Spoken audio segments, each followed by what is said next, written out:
Okay. I'd like to call this meeting to order, please. As we gather today, I would like to acknowledge on behalf of this committee and our community that we are meeting on the traditional territory of the Algonquin people. We would like to thank the Algonquin people and express our respect and support for their rich history, and we are extremely grateful for their many and continued displays of friendship. We also thank all the generations of people who have taken care of this land for thousands of years. Now, could I ask for a moment of silent reflection, please?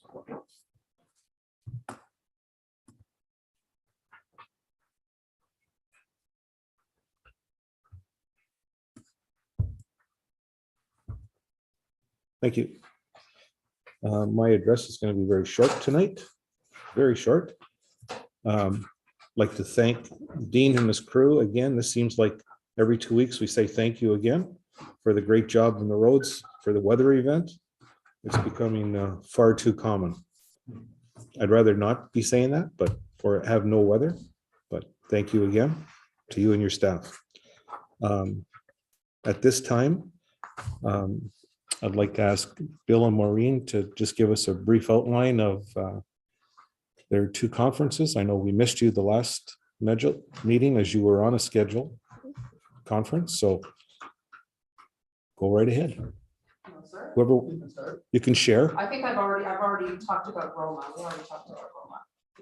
Yeah, we did talk about Roma. So the Economic Development Conference was very interesting. Learned a lot about websites, web development. That was kind of like my highlight, is what I took away from that, how to market your town. Tourism, COVID, you know, how to recover, how communities are recovering from COVID.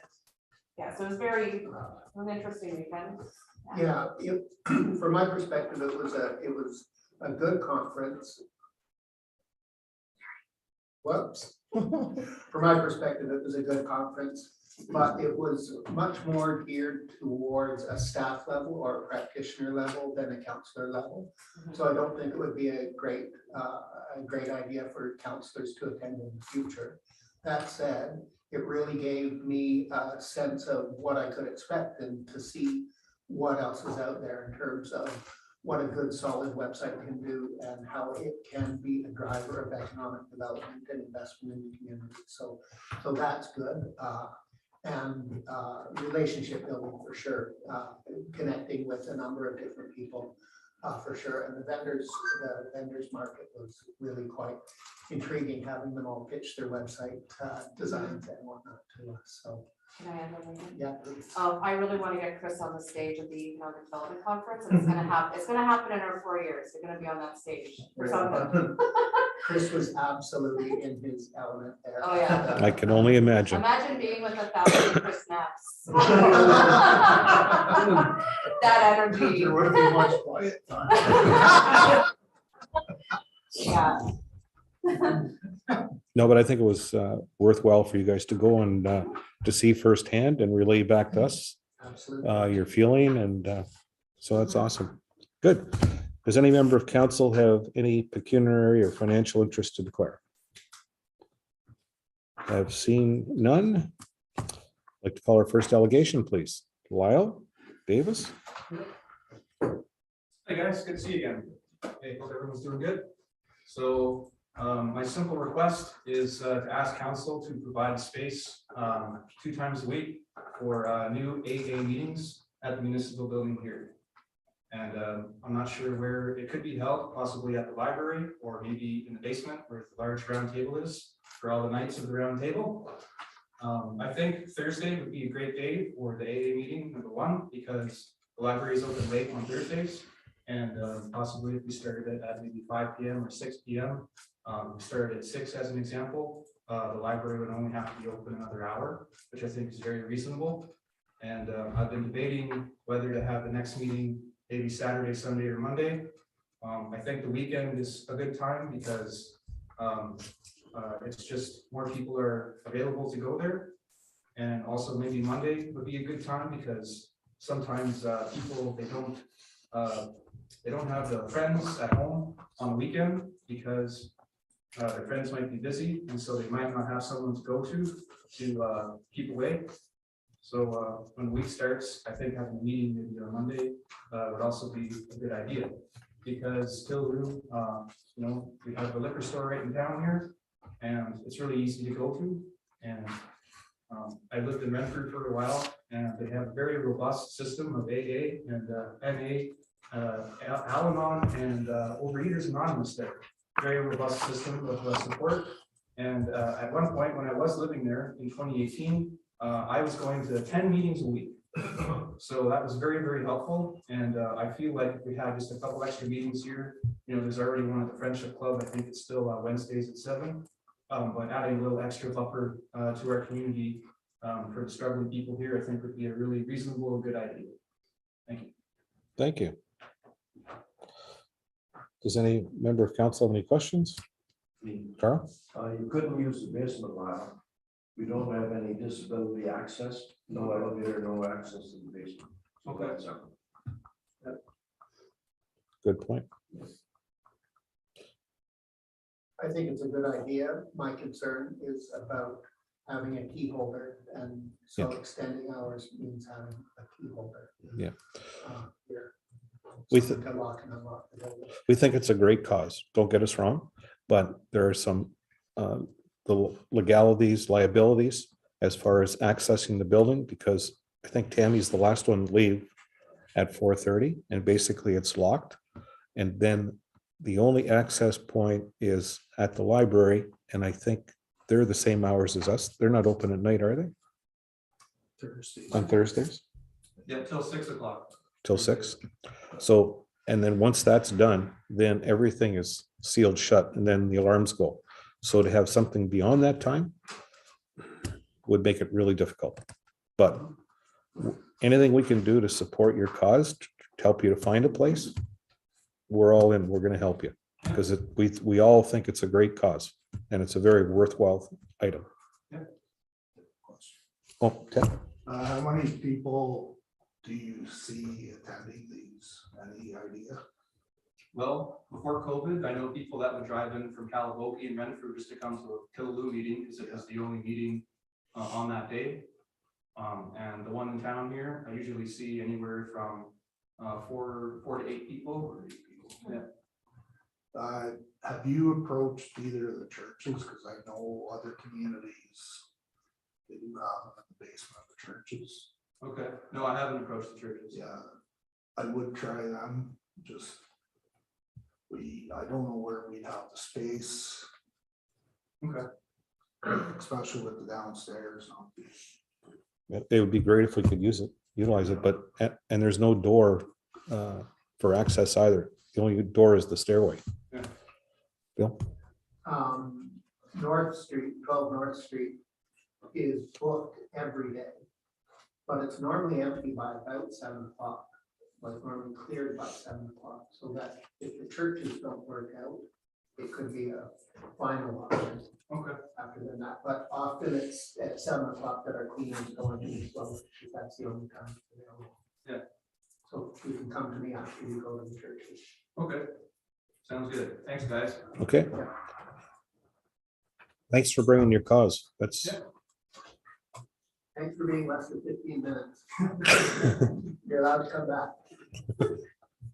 Great. Talk to you later. thank you. Ish, Greetings. the hottest topic in the county. What hottest topic is in the country in many ways. Thank you for having me. I think everybody knows who I am, but I'll introduce myself anyhow.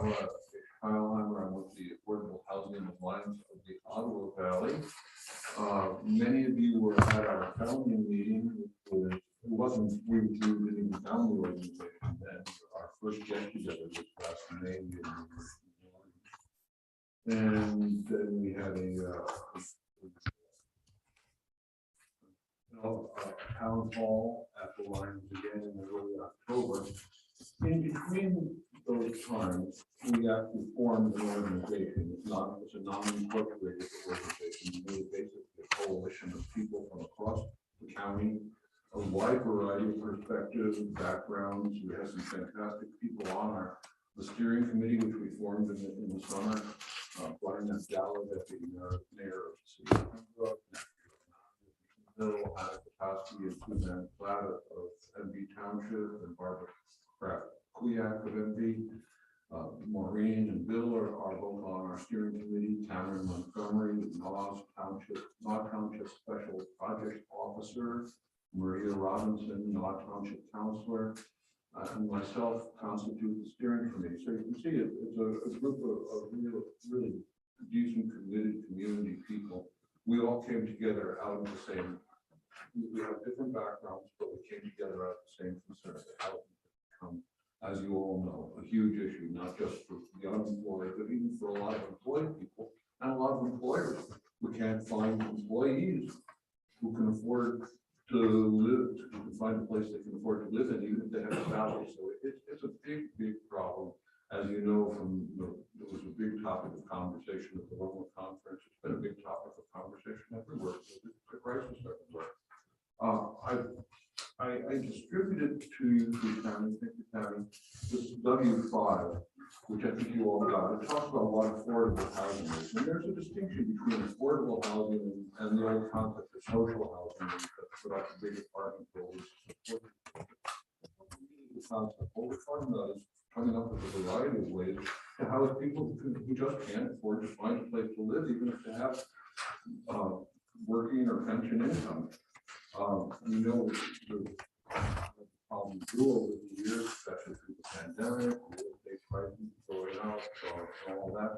The real question is, what can we all do about it? What can individuals in our communities do about it? What can municipalities do about it? And we have several suggestions for you. For one, there's a number of things that we've been working on. You may have seen the publicity around the home sharing program that North Algonquin Wilberforce has now become involved in. It's called Sparrow Share. It's a CMHC funded project.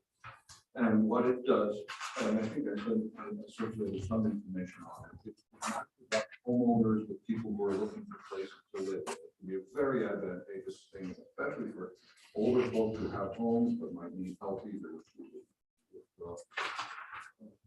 making payments or with some of the household chores, matching them up with people who, like I say, you know, of one family, for instance, who came up with a match between one older couple who was fairly religious and a woman in her 50s who's a personal support worker who's lost her home because the house she has been renting a room in for 20 years was sold, like a lot of homes have been recently. This working person is out of the home. Well, it turns out these homeowners are older and they're religious and they want somebody who conforms with their values. The woman, the personal support worker, is religious and looking for people she can work with and help. So the beautiful thing about Sparrow Share is that they actually have staff. It's a computer app that's backed up by staff who take the trouble to match up the homeowners and the people sharing homes for compatibility. They walk you through the legal stuff, the financial stuff. It seems to be a very effective program. In North Alberta, we already have several matches that have been made. We're urging all the municipalities to become involved. It doesn't necessarily cost the municipality anything to become involved. The homeowner pays a fee. I think I circulated to you a briefing note that includes the service fee that the homeowners pay. The municipality can choose to pay in lieu of the homeowners paying. That's for you to decide. I think you've got this is the service fee. Yes, we have. So that we're urging you to adopt this program. It doesn't necessarily cost you a thing, but you need to tell what we did in North Alberta, we had an open house. We invited people to phone in and visit on the way of the open house and that kind of stuff things going. So that's one of the things we're urging you to consider. Another thing and that's a fairly rapid approach to creating and expanding the supply of affordable housing. Another fairly rapid way to expand the supply of housing is with secondary or auxiliary dwellings, and that's a zoning issue, and that's something that we urge you to consider as a council or as a committee, something for you to take up. Now, the big thing that we really, that we're focusing on at this point, I don't want to finish those two things, but the big thing we're aiming for is to get as many municipalities as possible working together towards an application we're going to put in on May 1st to CMHC's Affordable Housing Innovation Project. And we feel it's quite an innovation to have a number of rural municipalities working together in concert. If we can get funding through CMHC for this project, it will mean that we get some paid staff to help all the municipal programs, all the projects going in all the different municipalities that participate. There's going to be a lot of work to get anything going. It's going to take citizens committees in every municipality. It's going to take municipalities that are committed, and it's going to take a lot of process. And having a consultant will help all of the projects get through the hoops. To find financing, the legalities, the survey work, all that stuff. Excuse me. Sir, I mentioned surveys, and that's an important point. Cameron Montgomery was one of our colleagues on the steering committee. We were at Montgomery Valley today. She was talking about at the council. She was talking about the survey work that they've done in North Algonah Wilberforce, and it's surveying the public to find out what the needs are is an absolutely crucial prerequisite to applying for funding, to figuring out what we need to do even, because we can assume that housing is needed, but we don't really know until we do some surveys, until we survey the public. The survey that was done in North Algonah revealed that something like 2/3 of older residents are quite worried about what's going to happen to them in years to come. They really don't have plans for how they're going to live, where they're going to live. These are the kind of things that we would come out if we were to use some public surveys. We might wait until we have a consultant. We might do it sooner. In fact, in the conversation at Blanchard Valley Township Council today, around the table, they were talking about ways that the township might actually get a survey out through the tax bills. And so there seemed to be a good willingness around the council there, around the table, to get into that kind of thing. The W5 that I distributed to you, asked you to take a few next steps. And one of the things we're asking you to do is strike a committee to work with local citizens on this issue. Dedicated committee around affordable housing. We'd like you to work with us, the Affordable Housing Alliance of the Ottawa Valley, on our multi-municipality application to the CMHC. And we're hoping that you can and you will commit some staff time and resources to this very important issue.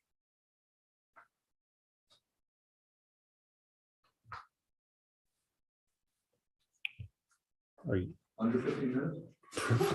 So, Go ahead. if the township wanted to get behind the application to the affordable or the Affordable Housing Innovation. innovation rate, sorry, we got on camera too. If we want to get behind that, what do we have to do? Do we just have to say something? First thing is an endorsement. Something? We want endorsements from all the councils and all the committees. But the next step is pledges. Cameron estimates that CMHC will want to see at least $1 million worth of pledges from all the municipalities all together in order to make it look like we have any kind of community support at all. Now, $1 million sounds like a lot, but if you include property, land, in-kind donations such as construction or engineering or administration, as well as money, it's not actually that difficult to imagine coming up with that level of pledges from 5 or 6 municipalities. Do you need that in writing, or do you just need word of mouth that we're on side, or? I think we need it in writing, and we would very much like the township to look at available lands. If there are any available lands that could be pledged or suggested as possible locations, I think that would be very influential on an application. Anybody have any other questions? Yes. Yeah. I noted that you said the homeowner had to pay in your statement there. Yeah, the, Why should a homeowner have to pay to take someone into their house? I just asked that question. it's a fee for service. Pardon? It's basically a fee for the service that Sparrow provides. They do a lot of background work to make sure you don't get somebody in your house who you really wouldn't want in your house. I know what I'm saying. If I'm taking you into my house, why do I have to pay to take you into my house? Well, That's what gets me. You're Well, no, paying they the pay rent. company. I know. Why should I pay the company? It's like an Airbnb. Right? It's like, Paying for their services. I know, but It's because they're finding you a tenant. They're finding you a tenant. They're Are they doing all gonna the pay me? background checks. are They're they doing gonna background still checks to pay make me? sure they're not a criminal. Okay, They'll even check into their finance. I Like, just didn't understand that. yeah, they'll even check into their finances. It's to make He sure thought you're they're safe. moving in for free. Yeah, and No, I thought I You had still to get pay money. for them. no. That was my, that's what you still get money. It's like, it's a small, I think it's like what, a quarter of the market per month, which like breaks it down. So, If I they didn't stay have for that. 2 or 3 months, it's a quarter month's rent. If they stay for 10 or 12 months, it's a month's rent. I just didn't see. I understood the homeowner had to pay this house. That fine print gets you all the time. You don't want a criminal moving into your house, Carl. Or somebody you couldn't stand to live with. Yeah. So they've had good success. They've had one in Naw, I think they've got 4 or 5 matches. at Okay. this point. and so far they've worked out good. I haven't heard of any murders. Okay, good. Does anyone else have any questions? Sorry, I just didn't understand that. I think we've got all the information that we need, Okay. and The one thing I would mention before going is I gave each of you a package that, before we started, I gave a package of materials that we're giving out to each of the local committees. And the package, I think, does a pretty good job of explaining what we're trying to achieve with the Affordable Housing Innovation Project. And it also contains form letters that we're asking the committees to use in order to solicit pledges and donations and such. And that'll give you an idea of how the whole thing works. I think we have all the information we need, and we'll take that, we'll ponder it, and we'll do something. Great. I know you will. Thank you very much. 14 minutes. Where are you going next? Where are you going next? Oh. Okay, Thanks a lot. thank you.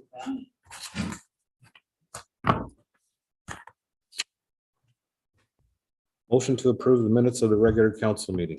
Moved by Harold Levine, second by Bill Smith. Motion to approve the minutes of the regular meeting held on February 21st, 2023, open and closed sessions. All those in favor? Carried.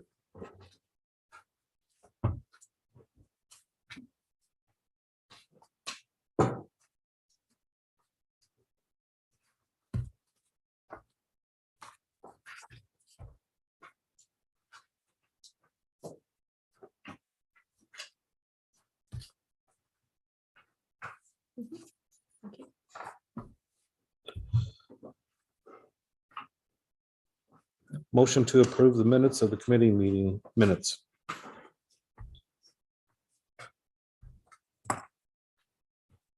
Motion to approve the minutes of the Economic Development Committee, moved by Brian Pekoski, second by Harold Levine. Motion to approve the minutes of the Economic Development Committee meeting of February 6, 2023, open session, the special meeting of September 26, 2022, open session, the Public Works, Public Service and Property Committee meeting of January 9th, 2023, open and closed sessions, The Planning Committee meeting of January 18th, 2023, open session. The Emergency Management Program Committee meeting of August 29th, 2022, open session, and the Policies and Procedures Committee meeting of February the 8th, 2023, open session. Any questions or discussion? All those in favor? Carried.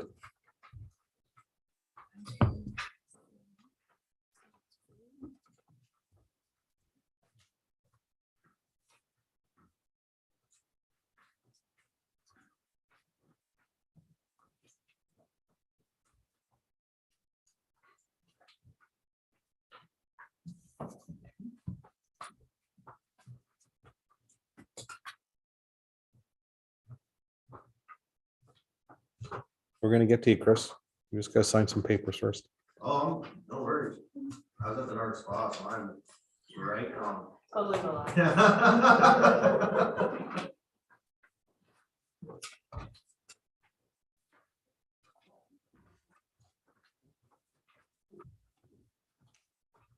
Yep, you still sign, I crossed that out.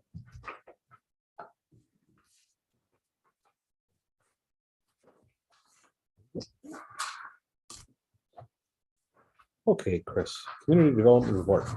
Okey-dokey. So first off, summer students, so we put in the applications, as you can see on the right-hand side for our summer students.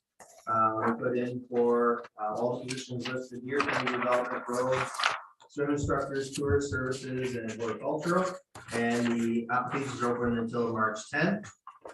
So if any students or their parents are listening, you want to send an application, please do by March 10th. Tammy, all the information is there.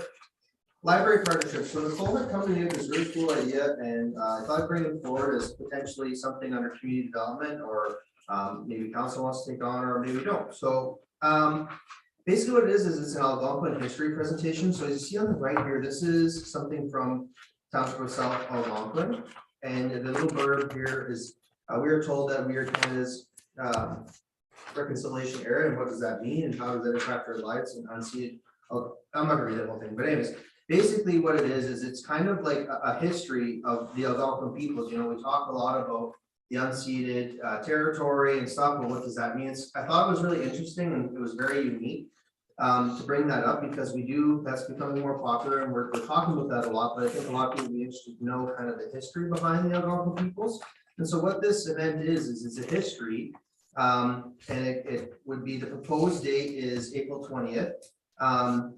The request is for $575. Now this could go under other cultural events, under community development, something already budgeted for.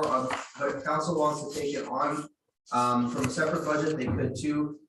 That's why I brought it up first under community development, because I do have money budgeted for kind of things that do come up, interesting things, unique things. And to be honest, I thought this was very unique and very interesting, and something that would resonate with a lot of people. And so if it's okay, basically a little more information. So OB Chaos will be taking care of all the promotion and the coordination.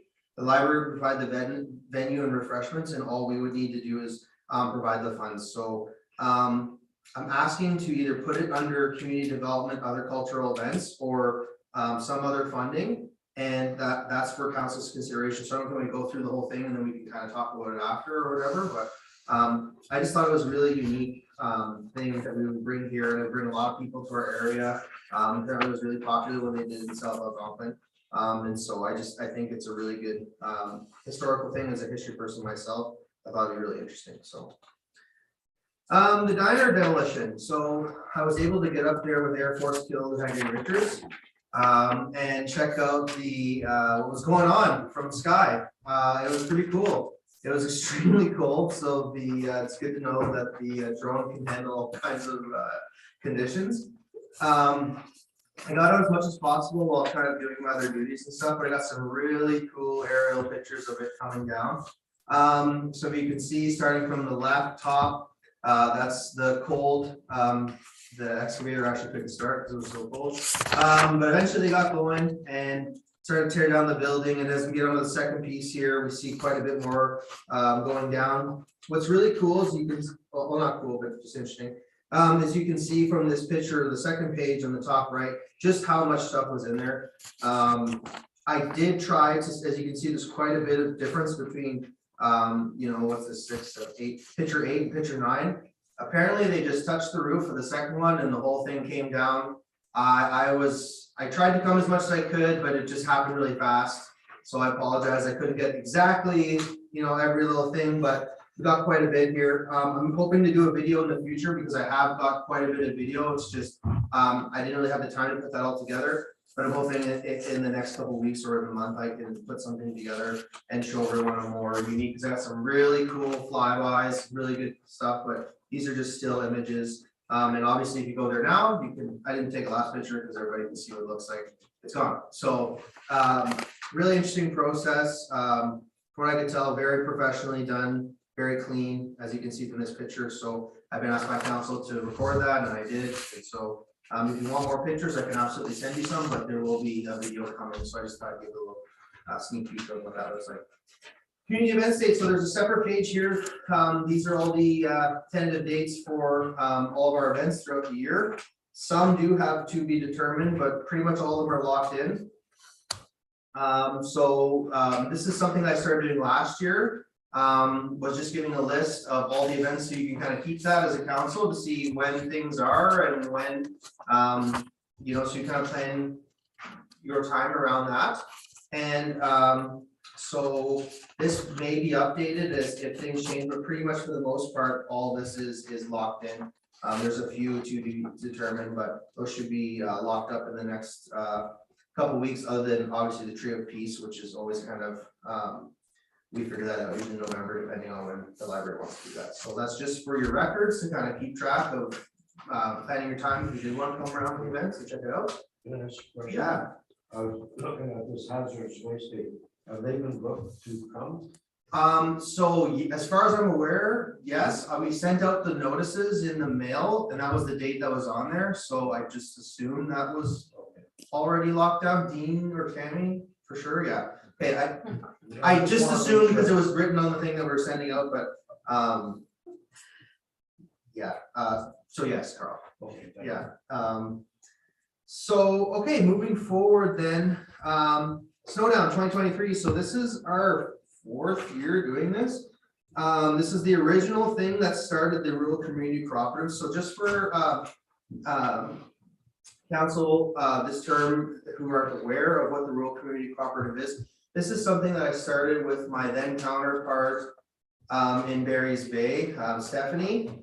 We kind of, her and I collaborated quite a bit, and then the pandemic really made it hard to do a lot of programming and stuff. So we kind of came up with the idea that maybe it would be a good idea for us rural municipalities to partner up, because a lot of our problems, a lot of the things that we need, a lot of the events are very similar. We don't have the resources that everybody else has to do things, so we definitely need to work together a lot more. And it's kind of grown from Killuhaga Richards to Madawaska Valley to now include North Lagoon, Wilberforce, Longshore Valley, Brunel, Linddock, Raglan, and sometimes Whitewater, depending on what we're doing. This particular event is just the 5 of us. And we do a lot of things. We have several events throughout the year that are online, and this year we're also looking at doing some in-person events that I'll be bringing to council's attention in the near future. We have a budget for this that we typically work out of, which is included in. And basically, it's just a really simple way for us to share resources and help each other out and kind of share, because a lot of our problems are the same and a lot of us are wearing a lot of hats. So it's very nice to kind of work together, and it's been something that's been going on for a few years now, and it's really good. So this contest, as Dean can attest, we have lots of building material on the ground for snow. We just needed to get a little more sticky so we can start to make snowmen and snow sculptures. But if anyone has any pictures that they've done over the year, put them in. We're hoping the snow will be a little stickier so we can get some more entries. But we've gotten crazy ones, cars and all kinds of sculptures and stuff. So stay tuned for that. And just our slogan is, if it's made of snow, it's a go. So Snow Fun Broom Ball, February 1st and 2nd. You can see there I got a nice aerial of the ring. And then there's me on the right hand side, all dressed up as a referee. I'd never ref broom ball before, but I learned on the fly. It's a good thing they were just kids and they weren't paying attention, but we made sure that there was no injuries and they had a good time. So that was really cool. And they had the tournament that had been hadn't happened since COVID. So like any of the events that come back after that, it's just really nice to see them come back after the hiatus. So St. Andrew's School actually took it on this year. Typically it would have been the OPP, but the St. Andrew's School has taken it on and they did a really good job. So I just want to commend all their staff and everybody there for doing such a good job. And hopefully they'll do it again next year and we keep growing on it. I think they had 6 teams this year, so it was really good. Mr. Olympia and Snowman, this is just a quick one. I don't know who, Harold, probably Mr. Olympia. We did, Harold and I took care of the ice while Jeff was away. Harold helped me with the Olympia and I did a lot of snow removal. It snowed a lot, so I was really busy, but we made sure the ice stayed open for everybody and it was a good time and Harold got to go back on the machine again. Economic development. So I had a great time at this conference. This was definitely right up my alley. Lots of analytics, lots of really cool, interesting things. I was definitely in my element there. It was a great conference. I attended a lot of sessions. It was extremely interesting. It's very like Bill had mentioned, it was definitely really useful for economic development for staff. So I had a really good time there. I met a lot of really great people. And I'll get to the next thing that I kind of learned, probably my favorite part about the conference, but I just want to say thank you to council for sending me. I really appreciated it, your support, and I definitely was an ambassador for the municipality and met as many people and learned as much as I possibly could. So thank you very much for that. Flipping over to the next thing. So this is a really cool thing. I have a couple copies of this if you want to check it out. It's a lot of numbers and random stuff, but we did this course from Lightcast on all kinds of analytics about municipalities, economic overviews. This is a 14-page thing that basically has everything from what industries that we have in our municipality to everything like that. So I just took a very brief thing and did an overview for you. If you want to check this out, there's more information in here, but this was a partnership with OMAFRA, the government of Ontario, and this Lightcast. And it's something that in the future, I'd like to bring more information, but just for right now, just using what was in there, found some interesting stuff about our population, jobs, exports, imports, things that were locally produced. So just briefly on this tab here, what we learned is our population is declining, our jobs are increasing, which is very interesting. Only 18% of people are employed, that's not including self-employed. Only 10% of our goods are being produced locally, and our economy is importing 90% of our goods and services. So we have a very interesting economy that's not really circular. We're getting a lot of things from outside of our municipality.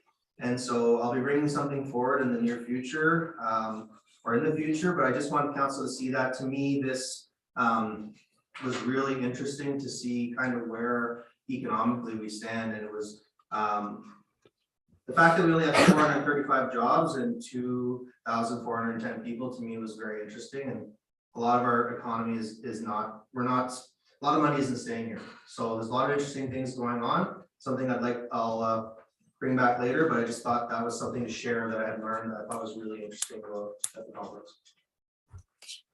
Economic Development Committee. So we had a meeting February 6th and February 22nd. I talked it over with Tammy, who's in support as my supervisor. And as you can tell, love economic development and the analytics and stuff. So I'd like to continue doing that. I'd like to keep going to these meetings. And as I said, Tammy is in support of it. But I just wanted to keep doing that and let you know that I was attending those meetings. I find it really interesting. And I think it's some really good stuff going on in there. So awesome. Okay, Kilo Pathways Park. So this community engagement workshop that I've seen you posted on here. It's going to be with Chella, who's a separate company, basically going to be doing the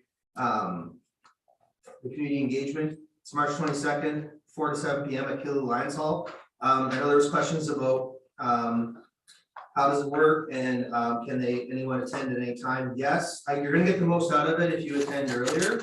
But basically it's broken into different sections. I can send you the full swath about the, it is online, but I can send it to all council, but exactly what everything is broken down into, but it's basically broken down into little workshops. So that each thing will kind of be explored about what people, what people are looking for, what we're doing, all that kind of stuff. So it's all broken down into little things. So it doesn't really matter. Ideally, you're gonna get the most out of it to be able to put the most input into it the earlier that you come, but you can always, whatever time you do show up at or you're able to come at, then you will be able to input for sure. So if you are able to come, it'd be great. Whatever time you're able to come, that's great. Be a part of the process. And I'm really excited to see that because we've really done a lot of work to make sure that we have a good foundation there. And now it's the next step to make a big plan, use a master plan, take the community's input and use this as for future template of how we build things in our community. So I'm really excited for that. Killaloe Pathways Park, just a quick thing, Kathy Lyons is going to be coming on March 21st as delegation to give a full overview of Pathways Park, what we've been up to in the past, kind of just especially for a new council, what we've been up to, where we're going, all that kind of stuff like that, and it works out perfect because it's the day before the actual community engagement, so you'll get to ask her all kinds of good stuff here. Killaloe Pathways Park. So the last piece of our grant that we have for FedDev Ontario is these giant Adirondack chairs. They're fully grant funded, and we so as per our procurement bylaw, I'm basically just letting council know that we are going to go ahead and use Tao Building and Design for $9,115.42 plus tax. Keep in mind that's all grant funded. There's no cost to the municipality at all. We have to spend that money. We have to use it specifically on that. So I know that seems like a lot, but it's totally grant funded. They're going to be, it's not just the chairs itself, they're installed, they're going to be removable to be able to store it in the winter time. They're pressure treated, they're going to be engraved. They're going to have signage and branding on them. And then there's also going to be gravel installed kind of on the ground. So it's not just an Adirondack chair, it's a little bit larger. It's not like if you've ever been to Sault Ste. Marie, massive ones. We want to make them movable, large, but movable enough that people could, the works department could still work around them. And, so be on chains, so you can't stack them up and steal them or whatever kind of mischief you might be up to. While enjoying the park, but just kind of gives a heads up to council as per our procurement bylaw, just let you know that's where we're going. Killaloe Pathways Park, so the reading stations, so I've provided this fun little brochure that I made up here. So I won't get into too much detail about that because basically what we're doing is we're trying to get sponsorships for our reading station. The idea behind this, like everything in Pathways Park, is sustainability for the future, so that we have money set aside so that we can keep the programs and the things that we've done going in perpetuity forever. And so this is part of that process, that each station will be sponsored annually, and it would cover the cost plus a little bit to put in a coffer to save, so that in case we don't have enough, that we can keep that going forever. So just if you have any information about that, you feel free to contact me, which everything's all in there. Legacy bench program. So this is another thing that we've brought in here. So these legacy benches are 6 feet. We've got 15 locations. The cost is going to be between $2,000 and $2,500. That's including tax. There will be a tax receipt provided. The difference in pricing is basically because it depends on how many we get, because if we can't get enough, then they're going to cost more. The benches themselves are $1,200 just alone, and the installation, which includes concrete molding, then there's plaques and shipping and everything like that. So we're just giving that ballpark number because hopefully we can get it down with the more that we get. So we're hoping for a goal of 10. So we're just setting that cost just as a kind of a higher number. But again, a tax receipt will be provided for this. This slogan is forever a part of our community. So the idea being that if you have friends or family who you want to memorialize in the park, they'll have a bench there forever that will be a part of the memory of their community. On that note, I know it's a little bit somber, but I personally have to say this. Farewell to Danny Harrington, a huge member of our community, personal mentor of mine. I can't take claim for this slogan, the man with roots in his boots. It was Andrew. I just loved it so much. I just want to say publicly, thank you to Danny. He'll never be forgotten. And he was an unforgettable person, and he'll be truly missed. I just thought it was worth noting publicly that he was his passing and how important it was to our community. So lastly, just some quick updates here. I won't go through everything. Let's go clear quickly. We submitted our summer experience grant. We did have KPS at Pathways Park. They've been packing the trail down regularly.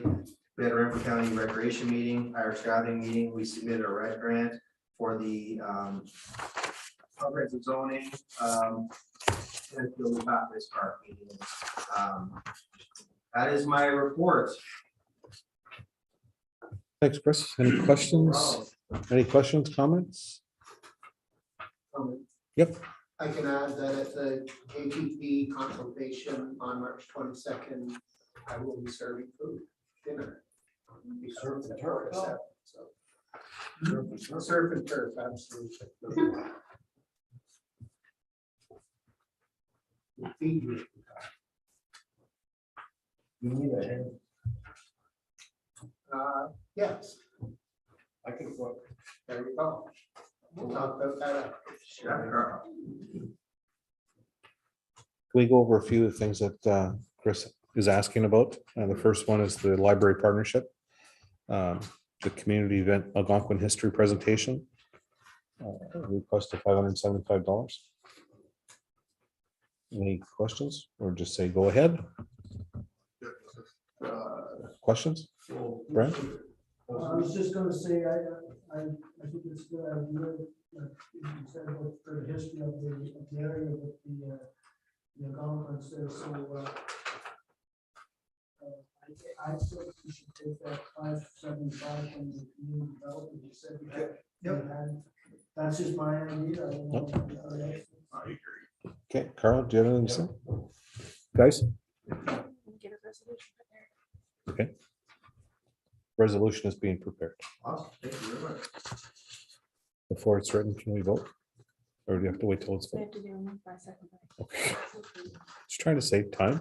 It's part of Chris's 15 minutes.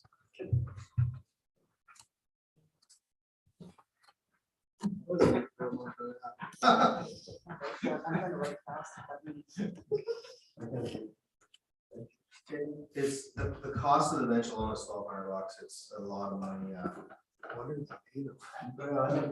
Yeah, they're made out of recycled plastic, so they have a 50-year warranty. That's why we've gone with them in the past. It's not cheap and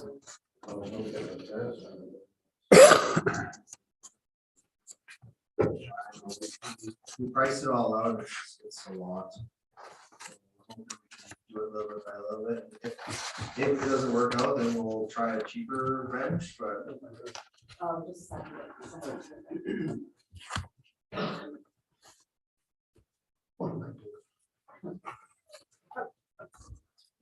So I have a motion on the floor, moved by Maureen McMillan, second by Bill Smith, that council approves the amount of $575 to go towards the Algonquin history presentation at the Killaloe Library.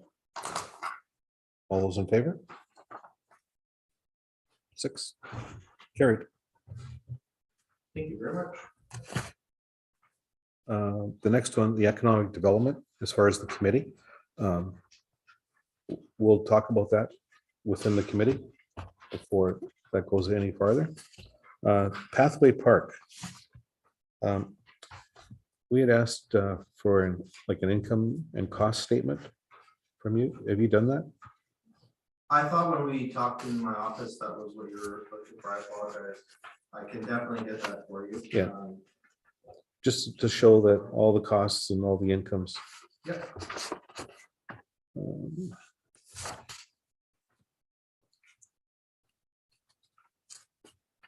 The volunteer appreciation awards. Yes. Last year, if I remember, there was your award session, Yep. and then there was the Best of Killaloe Awards. Yes. a week or two apart? Can we combine the two? We Could could, we- yeah. could we I don't partner? know. Could we partner with them? At the Lions meeting, when the Best of Killaloo Awards were being presented, I brought the same issue forward.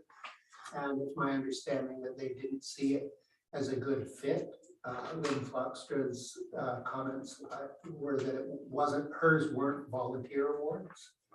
There was just one of them that was a volunteer award, and they didn't think that it was a good fit. Because they're looking for sponsorship They for, are looking for sponsorship from us. so that was the next question. Do we want to sponsor? It costs $250 to be a sponsor of one of their awards. So in the back of my mind, I was thinking, if we could go in to their program and be a volunteer section, if you wanted 4 volunteers or whatever, would they be amicable to something like that? I can't speak to them. I put that forward. Well, I said, could we combine? And my understanding is that the feeling was not. Because it just seems like we're sort of doing the same people, right? It was Double dipping. a repetition of one night, the next night, you know? Well, I think we do the whole municipality, so that is a little bit. I think theirs is just, am I wrong? Is theirs just Killaloo or is it all? I believe that they thought it was just Killaloo. However, Oh. I do believe that some of the awards went to people that don't live in the village. Chris, could we leave this to you and sit down with Lynn and see if there can be a partnership developed Sure. and come back to us? Like, I don't think anybody would have a problem spending the $250 on, as long as we're involved, you know, to some degree.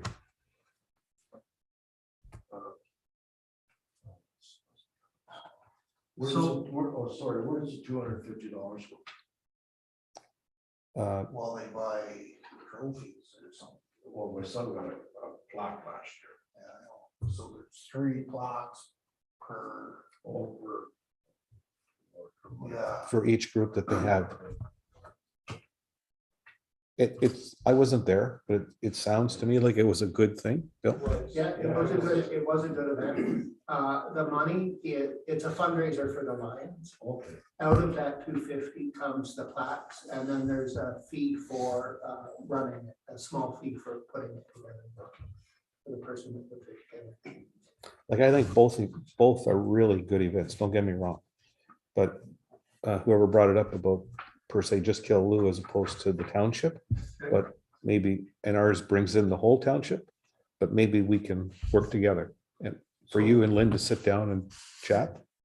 And would the model be that, because typically then we give out plaques for each community group, so basically just do the same thing, but see if they want to do it the same night. What's the, I just need a little more direction before I can go talk with her about that, like. Because typically what we would do is we would give out plaques to each community group. And then we do a special award, couple special awards. So basically, are you asking me to see if we can do it on the same day as them, but have a wing that we can do our own thing, or you want me to fall in line with their model? Well, as Bill just said, they don't want to. That was my understanding when I put it forward to them. Okay, I'll get back. I'll see what. she Why says. don't you talk to Lynn and see if there's any common ground, and if not, then we have 2 nights. I do believe we have to see if that's what council wants. But as opposed, Well, you're giving direction to Chris, but that's coming from you. It has to come from council as a whole. okay, this was a suggestion. So what is But a council? suggestion isn't, it's not a suggestion. You're telling him to get in touch with Lynn and figure things out, and you can't do that. It has to come from council. Okay, so So we were we just, have going- to discuss whether. we were just going around the table. And it was my turn. So Bill had his comment. Brian had his comment. Absolutely not. You gave him direct order to get in touch with Lynn. You can't say it's just a comment. Okay. So let's rephrase it. What does council think?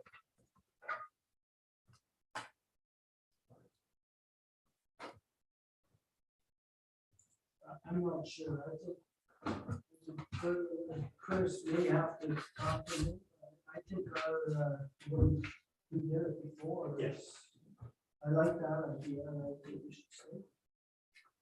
Whether they partner with us or not. So your preference is to have 2 separate nights? Well, I don't want to give up our, what Chris has done in the past. I think that's, it's important to keep that. Carl? I think we should. My impression from Bill was, they said no, so I think we do it on our own personally. How long is their banquet usually? I've never had, but It's about an hour and a half, 2 hours. I honestly don't think they can be combined. It was probably an hour and a half for the Kilby one last time, because I did it kind of, that's turning into 3 hour. thing. I'd like to just leave it the way it is. 2 separate nights? Yeah. Harold? 2 separate nights. It went well last year. Bill? The point I raised with them is that pre-pandemic, for several years, for like 6 or 7 years before the pandemic, we did a volunteer appreciation event that was a partnership between the Friendship Club, the Lions, the Township, and CRC. We all put something on together, and that council did it. So that's what I was hoping we could do again. But I think that ship is likely sailed. It might be worthwhile chatting, someone else chatting with them, but there's a wishy-washy answer. Maureen? I feel very indifferent. I feel like I would have to have a real opinion on this. I don't really, I didn't go to either event last year. I don't really, so. How did you get off? Well, She lives in Willow. yeah, I live in Willow. I don't know, I mean, if the event was long, I get what you guys are saying, if it was long enough, there's no harm in talking to her, just to feel it out. You can combine it and not make it a 5-hour night like the Oscars. Didn't have to get a dress. Cut people off after 10 seconds. Then you'd have to get a new dress. So I think the flavor is continue out the 2. Unless something comes across. When is ours usually? So we did ours at a different time last year, but I actually traditionally would do volunteer weeks. That's why it was that week. It's next month already. Yeah. So it's I April. think we keep it 2 separate now and we can look at the next one. That is very soon, that's We're very running soon out of this year. time to- What day is theirs? I don't know. Early May. I have some. Awards reception in early May.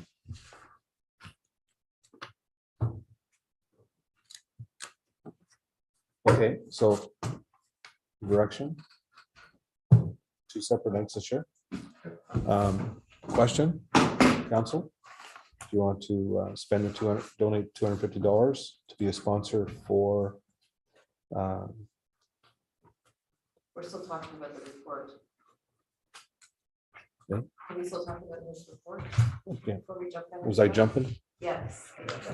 I would like to talk, can we decide on this? Because I really feel that Chris should be coming to our economic development committee meetings. I think you're a huge asset. You know so much about the township and what's going on, and I like 100,000% support this. I love having you there because we can bounce things off each other, and so many of these great ideas we're having come from you.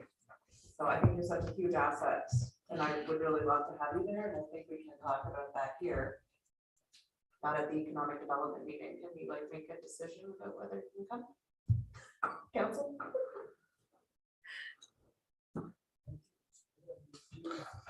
For most of the reasons that Maureen just said, a lot of the stuff goes through Chris anyway, and this way we get his input ahead of time. It would help us a lot, but We'd have to, we need to sit as a committee and talk because we'd have to change the resolution as far as the configuration of the committee.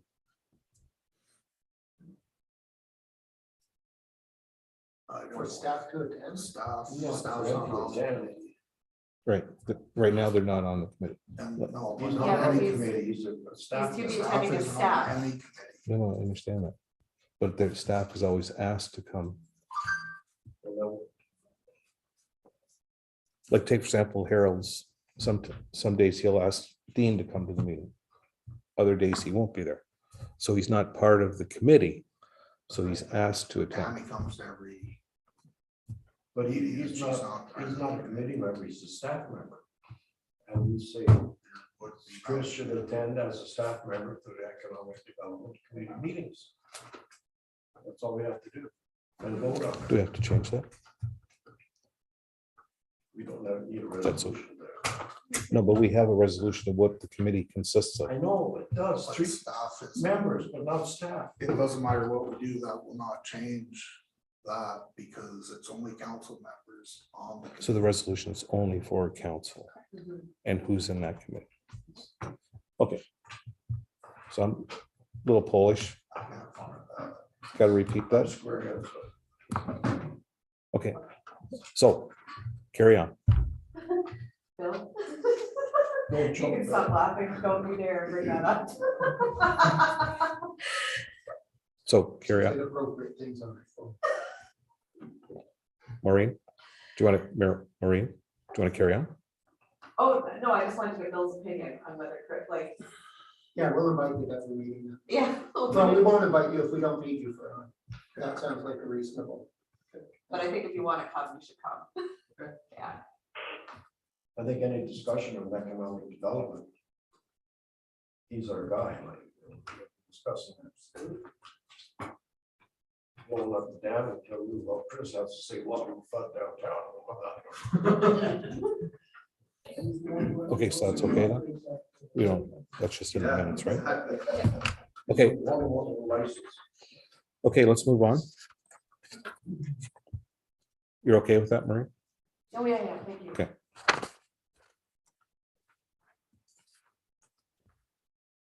$250 you're asking.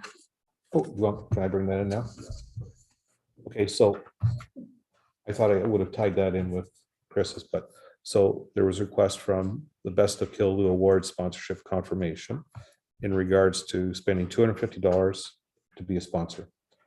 So of course, they got all the summers, et cetera, et cetera. And all she wants to do, she's asking for the donation.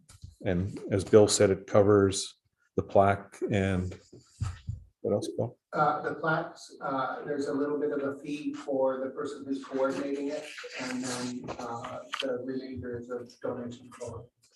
We did Right. donate last year. Did we donate last year?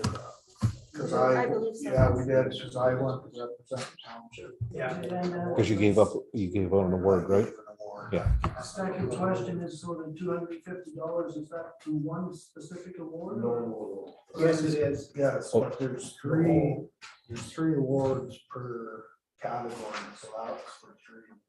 Okay. And the category, I can't remember what the I category can't either is. for the license. It would say it in the request. Is that a Uh, Harold one? So Yeah, there's, Gold, silver, and bronze. Oh, yeah. there's an individual volunteer award, community elder award, a youth award, community organization award, business of the year award, best neighbors award, and a Peter Benner Community Spirit Award. Okay, so then, I'm fine with that. If we So you did it. Last year, was that same amount? last Yeah. year? I think. Yes, it's the same amount as last year. So these three, are okay? Yeah, you got- These three? I'm good. Oh, a resolution. We have a resolution. Moved by Bill Smith, second by Maureen McMillan, be it resolved that council donates $250 to the Best of the Killaloe Awards. All those in favor? Carry.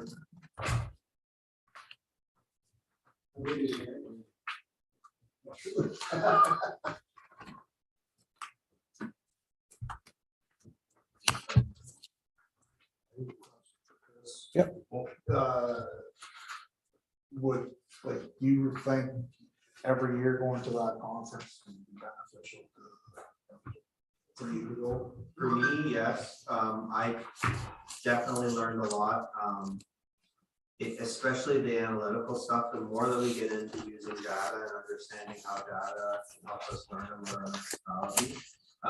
That especially that light pass thing, that there's a program through here that they'll look into that we can get for free because we're a small rural municipality. And there's a couple of things like that that we have access to because we're small. And stuff like that is really going to help us as we upskill and we get going, especially with a really active economic development committee. So I think it's really useful to have those kinds of connections for sure to do that.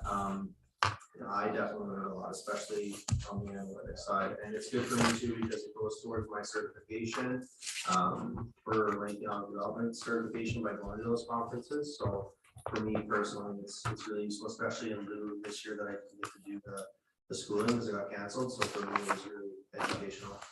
So that's, so we keep in mind, so we can make sure, you know, we get the earlier discussions. Anybody have anything else for Chris?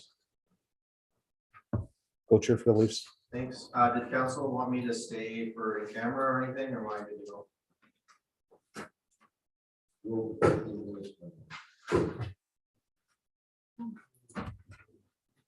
Very much.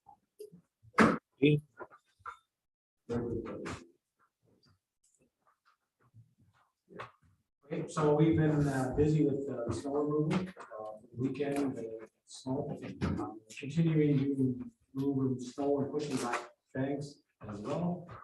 Pothole repairs continue as well as maintenance on equipment. Our co-op student is working on very well with us, he's doing pretty decent. Pothole restrictions is in place only on Mass Road from Round Lake Road to Highway 60. The rest should be in place on March 15th, unless sooner, unless the weather turns milder. We're doing brushing as well, whenever we can. County, I think I sent an email to everybody, so the county record is giving us the speed limit sign, lending it to us, they're putting it up on the Queen Street there by any street somewhere, wherever they feel fit. That's a good thing. Just working on the budget as well. I've been doing some of the numbers or whatever. So our OCIF is giving us $231,179. So that's an increase of 30,000 roughly this year. Community building fund is formerly gas tax, so giving us $80,088 this year, an increase of 3,338. So I'm just looking at some of the roads that you know, in our first meeting highlights or whatever that was given, and like I don't know if council wants to need to do all the roads that was requested, that you know 8 to 10 roads or whatever. I was just doing some estimates from the previous last year. Like Traymore Road was like 300,000 roughly dollars, and Mary Street in town was, you know, for 100 meters was roughly 60,000. So does council want me to continue doing those 8 to 10 roads, like budgeting it for, like, to put in my budget for this year, or do we want to wait to budget and see what happens with that? Because it's going to be a lot. Like, you know, some of the roads, like I said, like 1.7. So some of the roads that we looked at was, you know, 300,000, or 250,000 kind of thing. So I'm just curious what direction we want to go with. If you were just to do a rough estimate, like not a lot of detail beside each one of them, and then when we get to the point of budgeting, we pick and choose which one. Like, not that you spend a lot of time doing this estimate, but because the costs, we talked, the costs have just skyrocketed as far as asphalt. Like from the county level, our budget has just gone. It's going to be costly. So I just, you know, do I wait the time to do it, or just wait the budget and see what's? I'm just curious because, you know, there's 8 to 10 roads. That's, you know, a lot of, you know. I'd say if you've done Fire Street, Mass Road, West, Hillcrest, and you did any street, you're talking, I'd say 1.5.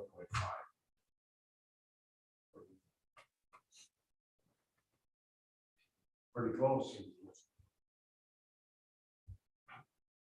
So if you were, if you were to put, take for example, the length and give a rough guesstimate beside each one, and then we can sort of just talk about that during your time at budget. And then if we pick 3 or 4 or 2 or 3, whatever, then we know just a rough ballpark, right? I was just gonna say, that's why the road tour is so important. Yeah. And now us council would know what roads we're talking about and which ones we should be looking at. And Dean would only have to look at those, not every road. Yeah, that's. You're not gonna be able to do every road, so. Do we have a road tour scheduled or not?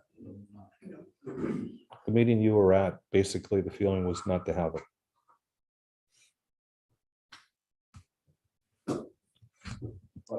Any comments, questions? Do you know what Fire Street Road is? Mhm. Oh, Bill, No. last road west.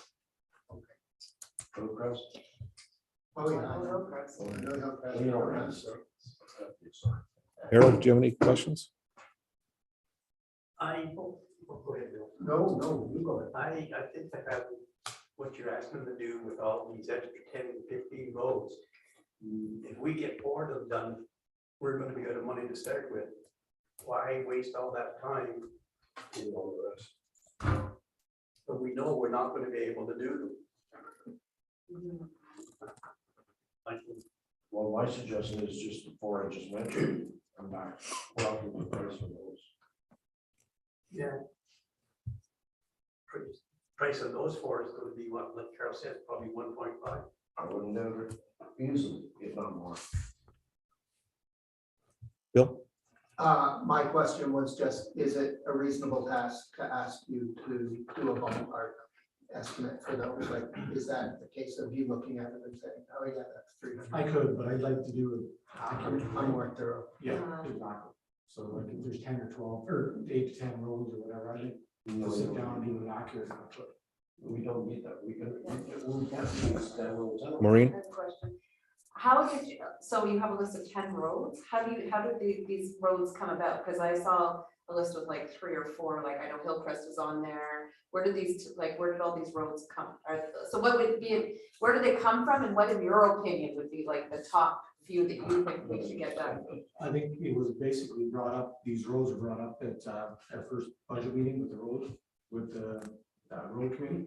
Okay, I guess it was different, scenarios, bouncing around kind of thing or whatever, but in my concern, yes, those would be the roads. Hillcrest would be one of them, Wires, Mask, and then Main Street. That would be my suggestion. Stone Church, it's bad. Mountain View, it's bad, but again, There's only so much. you only do so much. like in the realistic world, it'd be lovely to do them all. I have no calls, I'd be happy, my day would be great. But there's only so much money can be, spent by council. So my suggestion would be to pick those top 4 maybe and come up with a really good estimate on those, because I can't see us. I mean, if we could even afford those, I think it would be a miracle, or the top 3 even, if that would be reasonable. Like, I think you're the expert, whatever you feel is reasonable, wanna but raise coming the up tax- with a. Yeah. An estimate for 10 maybe is a little much. We can raise the taxes 40%. Right? Who decided those were the top 4 roads? Is it Dean or I suggest it's right. Carol Keel? Yeah. Well, That's why I think in listening to everybody, it sounds like Carl mentioned 4 roads, but if you had a rough ballpark on each one, and then when we sat down, maybe we could do 2 instead of 1, that type of thing. I can give you another 4. Yeah, like everyone's got 2 or 3. So is that okay? That's my word now. Ed, do you have anything?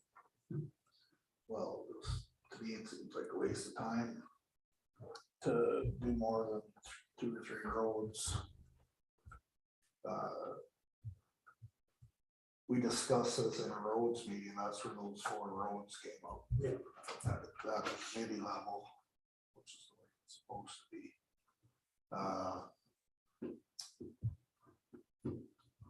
Because I know in previous years, we jumped ahead on the roads because because we have to get the tenders out, or we won't get anybody, and the Yeah. prices go up, so. I think this year the prices are gonna go up during the summer, actually, the way, that's what the discussion was at the county level. So they wanted to get their They list. always go up because the tenders go out first, that's when you get the bid price, and then if you like getting tenders out, people put higher bids in because they don't need the work. But they will take the work if they get the Yeah. price they ask. That's right. What are the four roads again? What are the- Hillcrest, Knoxville, and it's gonna be on the corner, Well, I think from an economic development standpoint, Stone Church should be priced out also. And that's because of traffic. You're talking from the golf course. The golf course. From the highway to the church or? Well, there was part of it done, was there not? Or what was done on Stone Church? Was done, but it's not, No. nothing to talk about anymore. Okay. Like service street project. It's okay, but it's only a lifespan of like 5 or 7 years. And I think I looked there today, and I think Stone Church was done in 2009. And it's in terrible condition. Yeah. So that's why we should, council should look, this is my opinion, council say yay or nay, but we should be looking at hot mix instead of service treatment, because the low-lying areas where there's swamps and stuff like that, it's just gonna, It's wasting money. it's deteriorating, right? So, two years ago or 3 years ago, I think the column was, service treatment was 45 or $40,000 per kilometer. So Especially for 58 this road. that's what I mean. Anything else for Dean? Thank you, sir. I understand. Oh, sorry, I did have one more thing for Dean. The flag, Canada flag at the Round Lake Boat Launch is in really bad shape. At the boat launch? Yeah. Really bad. Tammy,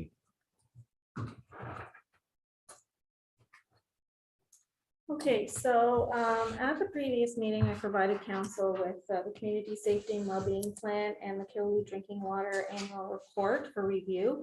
If there's no questions or concerns with them, I have prepared 2 resolutions to approve them. If council wants me to go ahead and put them on the floor, do I do each one individually? yes, I have 2 separate ones.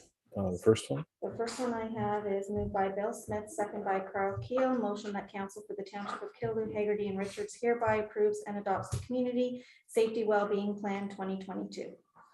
all those in favor? Carried. And the next one I have is moved by Carl Keel, second by Harold Levine. Motion that council for the Township of Killaroo, Hagerty, and Richards hereby approves the 2022 annual report for the Killaroo drinking water system. All those in favor? Carried. Thank you. I just wanted to clarify with all council that the Integrity Commissioner has confirmed to meet with council on March 27th at 7 p.m. in relation to roles and responsibilities training. And I would like to ask council to consider inviting all department heads to sit on this training as well. So if all council is That's 27. correct, it's a Monday. Anybody have any questions or concerns about Tammy's request? No, I'm good with it. Everybody okay with that? Anything I with just like being Chris to here? be included because I know he's not a department head per se, so. Well, I was thinking Chris and then also to the deputy CEO as well. Yes. Good. The deputy role.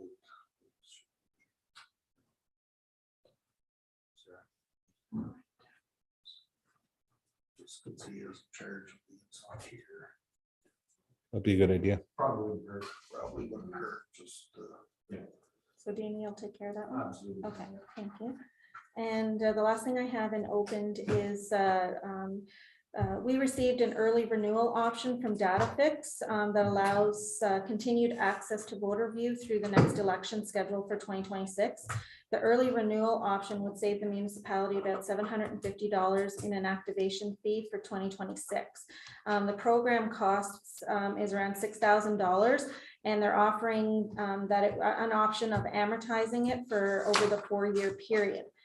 So this is the program that we use through the election. It is respective to our municipality. So when we log in, it's all just our municipality that we see. And it shows us things like our population. That's where we get our voters list from, and we print off our voters list. That's where we can go and we check to see our ballots, and we make changes to the ballot. So we add the electors' names on there, and we can see what our ballot actually looks like. We print it off, we proofread it, we approve it through there. So it's something that we use every election.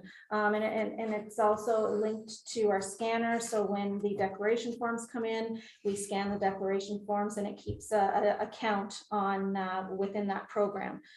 So if council's in agreement, I've prepared a motion for consideration for right now, just to sign the offer to go into the agreement. Something we need. Yes, Well, then, let's go say this one. $700. How much are we saving? $700. $750. I don't know about saving Okay. money. So I have a Um, motion. All those in favor? I drew my motion. Oh, you have to. Moved by Brian Kosky, second by Maureen McMillan. Motion that council for the township of Kildoot, Hagerty, and Richards authorizes the CAO clerk treasurer to sign the early renewal option offer with DataFix to allow continued access to voter view through to the next election scheduled for 2026. All those in favor? Carried. And that's all I have for open.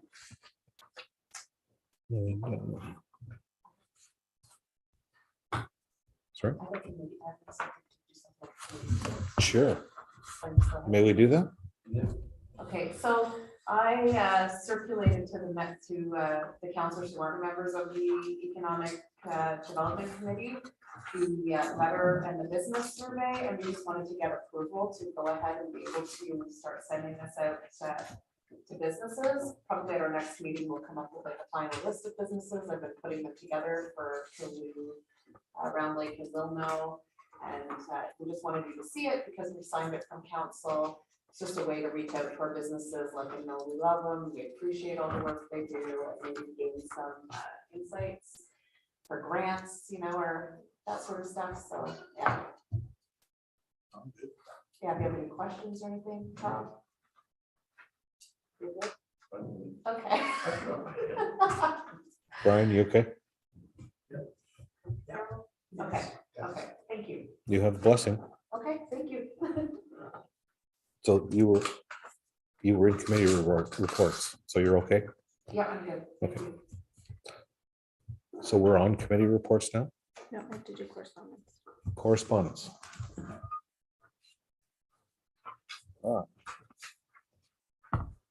I have committees. 2 pages, second page.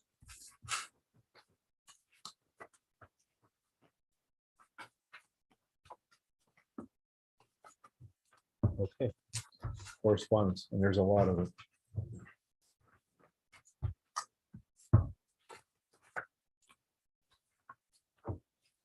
Public lands.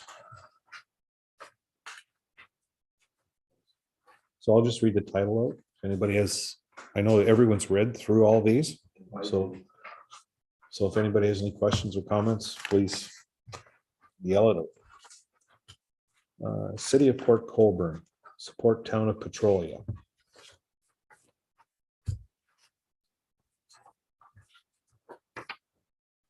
Port Colborne, Corporation of the County of Huron, call to action.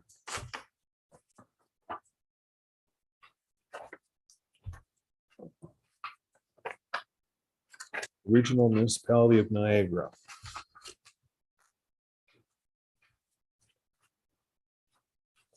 The Township of Ashfield Colburn.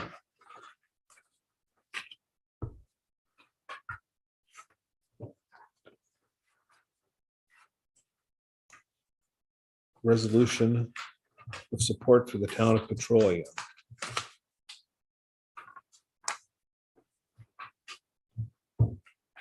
Municipality of Trent Lakes, resolution regarding oath of office.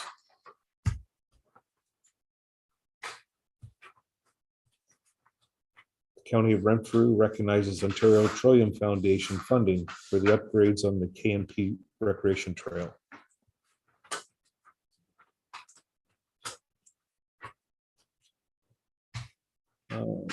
The OSUM Conference, springtime in Paris. Anybody be interested in going to that? I don't think it'd be for us, it's small urban.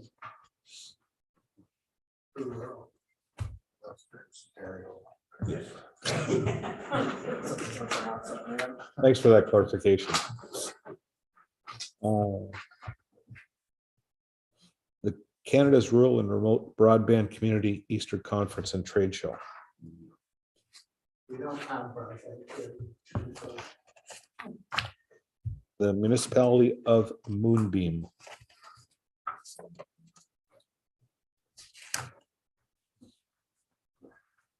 I think that was the last one, right?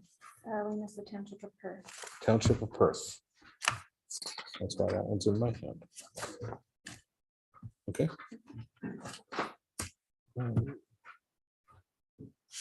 So there was no discussion, so each and every one is filed.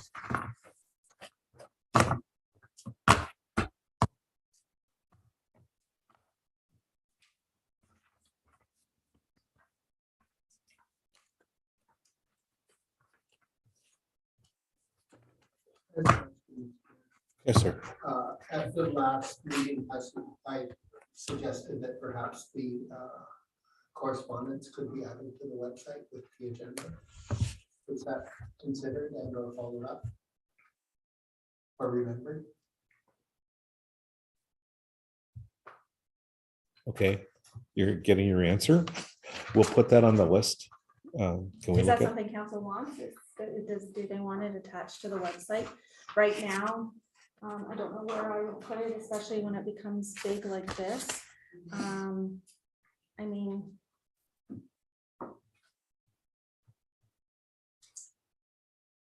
Can you leave that with me? Yeah. Please? Yeah. Okay. So what would you do? You would scan this? Is that how? Scan it all as one big document. We can only do so much, so that's the thing, or we can't scan, that's what I mean, we can't scan, so, in other words, like when I send stuff to the papers, I send them all of our correspondence. This time around, I had to do it in two intervals. Two batches. Yeah, so just, if you There could we just leave go. it with me, I'll Okay. see if I can figure something out. Okay. I'll talk with Chris, because he's got the Adobe program, maybe he can. Yeah, I wouldn't want it to be a burden. The reason I'm asking is just for transparency, so that the people who are sitting at home know what we're talking about. You know what Bill's talking about, right? So each document would be sent as a package. Like today, there's a lot. That's about 3 times the normal, roughly. Not really, that's about No? normal. Pretty much the normal. Yeah, Mhm. okay. The last few haven't been normal. Oh. So this is normal, the others, okay. This would be us helping our residents to fall asleep at night. Giving them all the information we need, like not right up. I can't see the presidents going through all these resolutions stuff. I know the Constitution wasn't here, I would have gone through. It was just a thought. Okay, so Tammy will think about it, and get back to us. You're okay. Okay, motion for bylaw 09/2023. So moved by Bill Smith, second by Maureen McMillan, that bylaw 09/2023 being a bylaw to authorize the mayor and CAO clerk treasurer to sign a development agreement with Wayne Reiki and Linda Reiki, be given its first, second, and third reading and finally passed the 7th day of March 2023. Any comments or questions? All those in favor? Carried.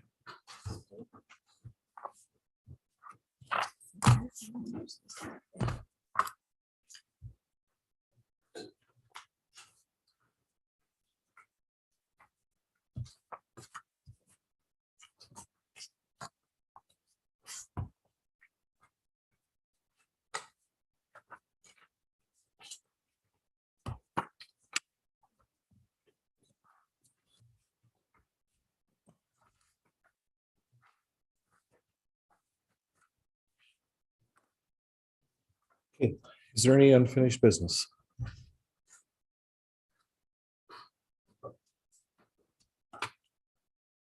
New business.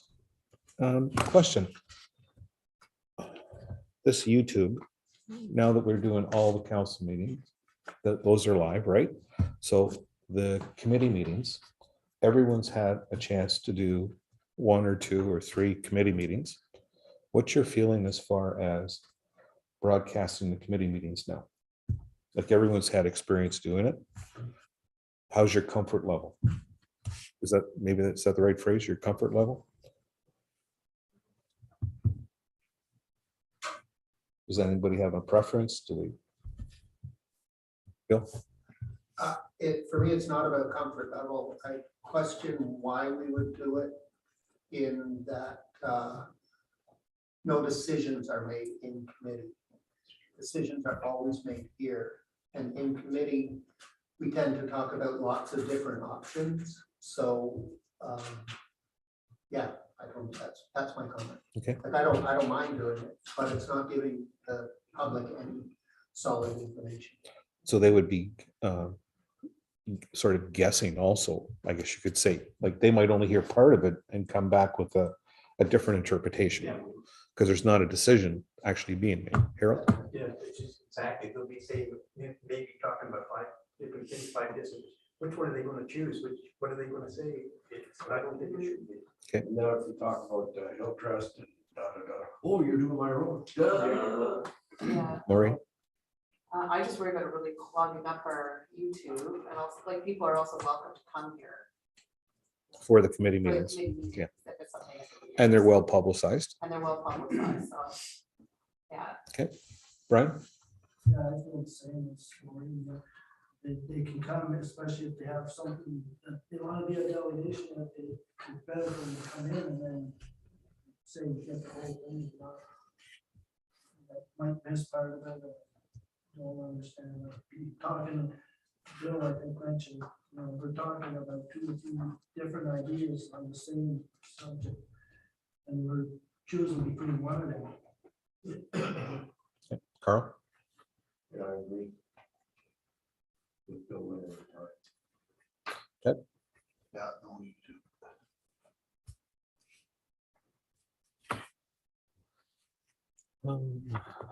The last item that I have. That bundle.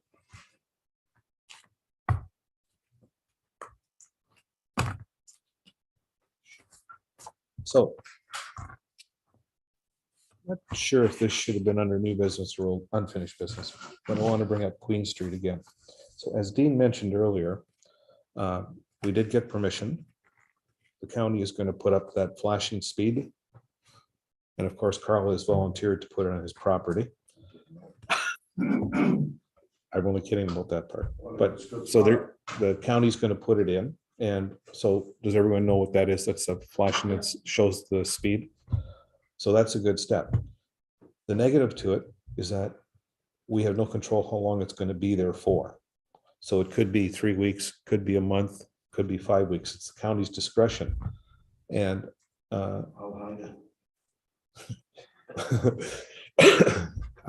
what they did, it also registers the amount of vehicles and the speeds.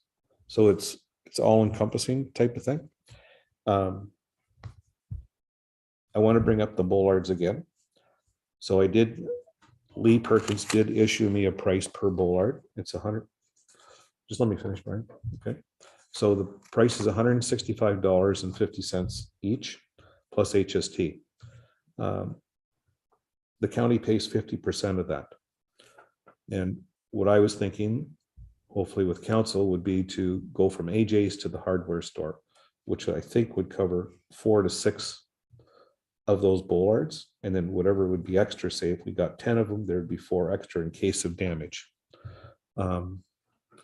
They're spring loaded, each hole, or Dean had mentioned he was worried about water seepage in the holes. Each hole is silicone shut, so that takes away that situation. I did further check into the painting, the speed, like this number's 40 or 50 on the road. And you absolutely need to do a very thorough proposal to the county, and the town of Petawawa did that for, what's that road, Ted? Laurentian Drive. Laurentian Drive. And there's 6 of them, because I come down there today. Yeah. And so they did a written proposal, fully detailed what they wanted, how many they wanted, et cetera, et cetera. I didn't check to see who pays for the paint or who has the stencil and what the speed would be. I do know that in front of the rock cut on the curve, there's a sign that says 40 It's 40 kilometers from the highway right through. right through. Okay. across Ruby Road. So then that stencil would have to be 40 then on the road. This side. This side of Ruby, yeah. So this has been, we've heard lots of talk about it from the community and around the table. My feeling is we're going to have, my expectation is we're going to have a very busy summer down around that town area with people crossing the road from Granny's to the Engine House Cafe, from the park to the tourist booth. I think we've given instruction for Dean or for Chris to have that, the tourist booth open May long weekend, hopefully, and right until Labor Day weekend. So I think for the safety of the community, residents and visitors, we need to do something, not just have that flashing speedometer thing in place. I think we need to do something else. And Make a comment. That sign that we want to put up for speed there keeps track of the speed and amount of cars.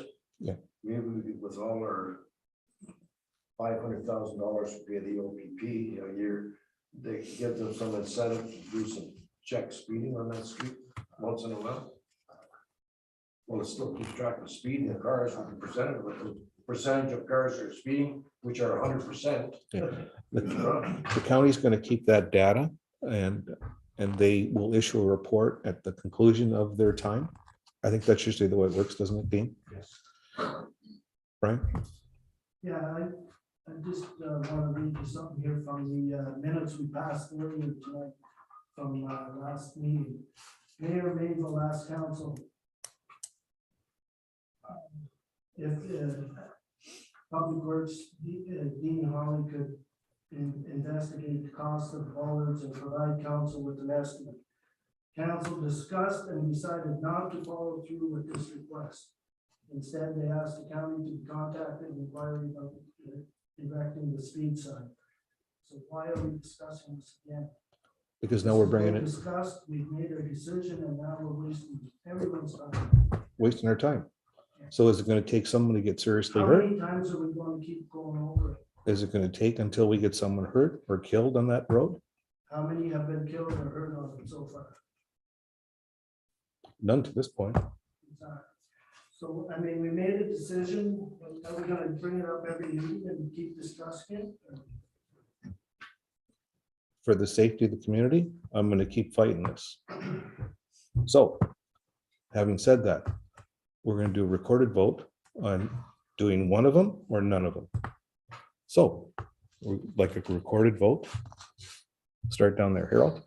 What's the question? What's the question? Question. To do the 10 bollards, to purchase 10 bollards, utilizing 6 of them, and going ahead with the painting of the numerical speed, so 40. But I don't have a cost of that. Would we pay that cost, Dean, and the stencil, or would they county pay that? We'd have to check that.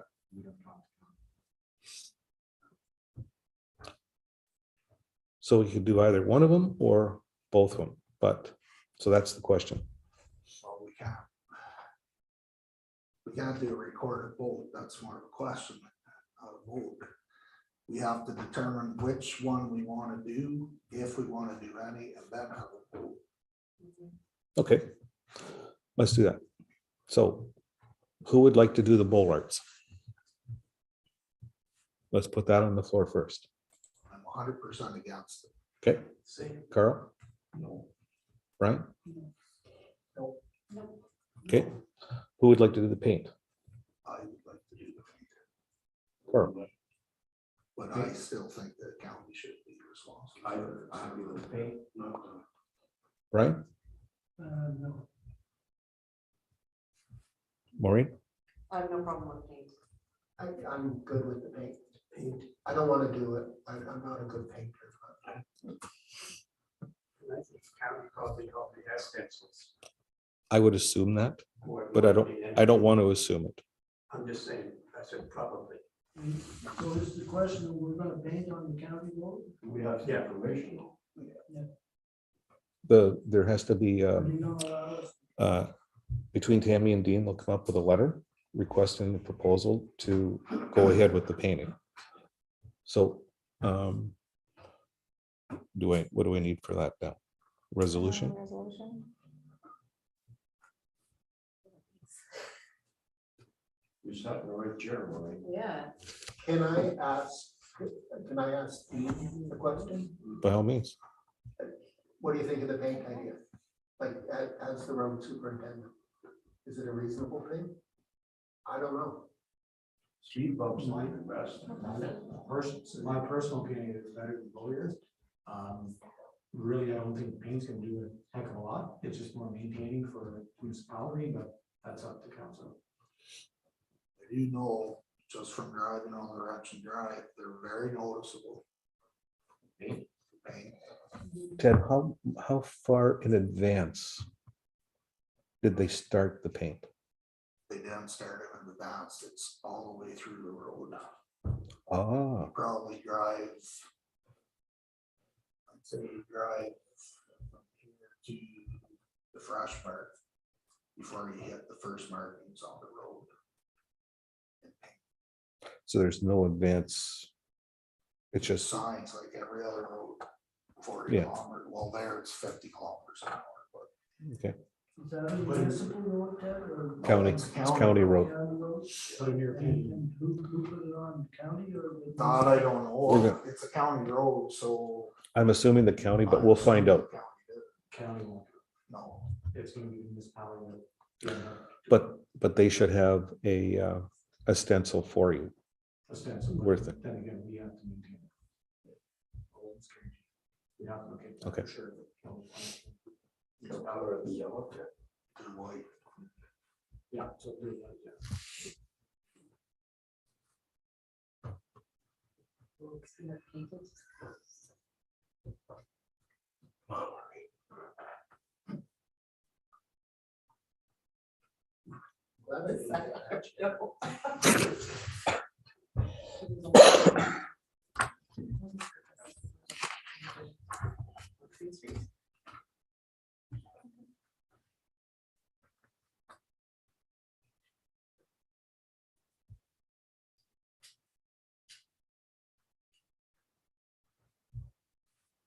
What time you want me there, 20 seconds, Bill? 4 o'clock. Chilly. It starts at 4. He said, "Help me cook." It starts at 4. He wants to help you cook. Oh, okay. So I ask for recorded vote on this, Ask or me do I another time. just a regular vote? We're probably gonna do all the You cooking. can ask for a recorded vote. Yeah, okay. I'll feed it for. Do I say that right when I say there's a resolution on the floor? Oh, yep, but just one second. Okay, yeah, All together in one sentence? yeah. Because I have everything else. Okay, we have a resolution on the floor that will require a recorded vote. Moved by Maureen McMillan, second by Bill Smith. Be it resolved that council directs Tammy and Dean to write a letter to the county to request the speed limit to be painted on Queen Street. Should we put what the distance we want? It has to be where it's- So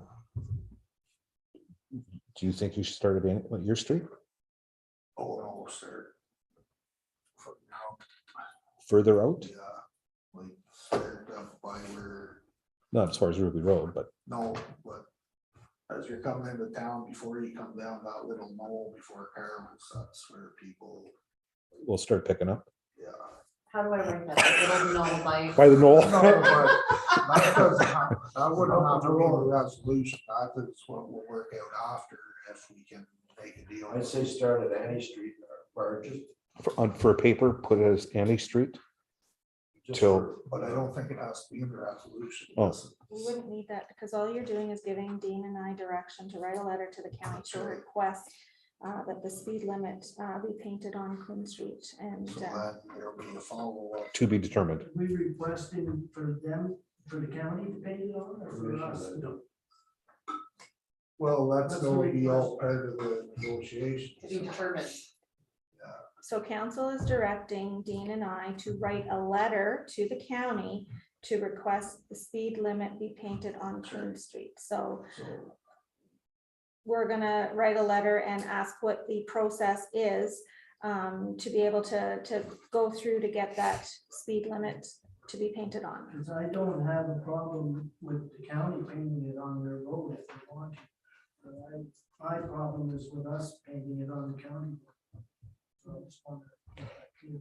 So just explain your problem though. I just did the county road. No, if but the why- county's gonna paint it on there, I have no issue with it. Yeah, If we're gonna paint it on there, then I do have an issue. Yeah, I don't Okay. think we should be painting it on the county. road. Municipality.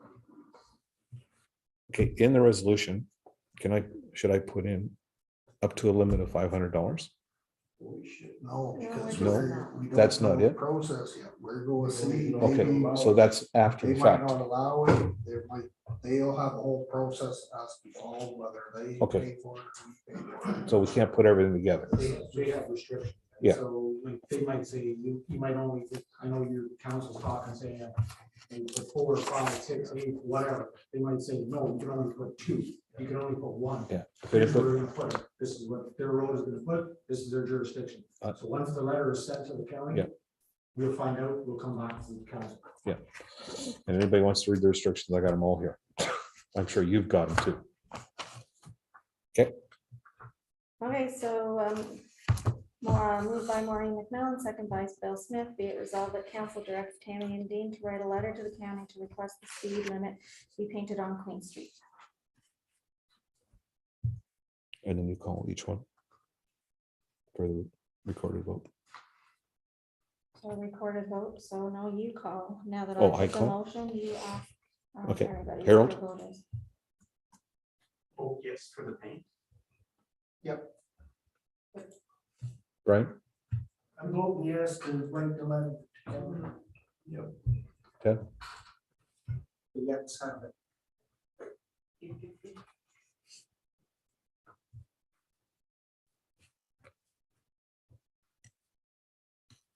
Okay, So thank you.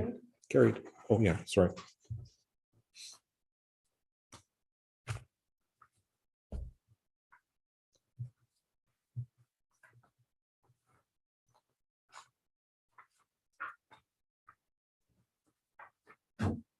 Okay.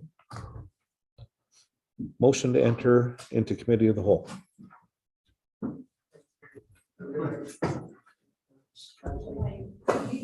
Moved by Brian Pekoski, second by Carl Keel, be it resolved that council move into a closed meeting pursuant to section 239 of the Municipal Act 2001 as amended for the following reasons. Personal matters about an identifiable individual, including municipal or local board employees, a proposed or pending acquisition or disposition of land by the municipality or local board. All those in favor? Carried.